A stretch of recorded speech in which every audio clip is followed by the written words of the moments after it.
హర హర మహాదేవ జై భవాని సునీత భవాని. ఇంట్లో గొడవలు అవుతున్నాయి అంటున్నారు. మీరు చెప్తే అమ్మ చెప్పినట్లు అంటున్నారు. అయితే సంతానం ఎప్పుడు కలుగుతుందమ్మా అంటున్నారు. సునీత భవాని జై భవాని. అమ్మవారిని ఆశ్రయించారు. ప్రతి దానికి అమ్మ నువ్వే ఉన్నావు. ఎటువంటి కష్టాలు పడుతున్నా కూడా నువ్వే నాకు ఖచ్చితంగా దారి చూపించాలి అమ్మ అంటున్నారు. కంగారు పడాల్సిన అవసరం లేదు. సునీత భవాని జై భవాని. 5 శుక్రవారాలు ఖచ్చితంగా పుట్టలో పాలు పోయండమ్మా.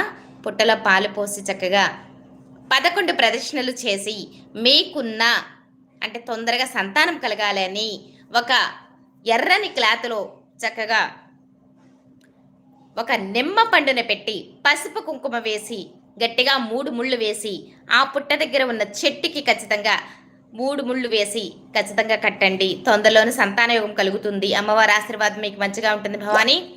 సునీత భవాని జై భవాని.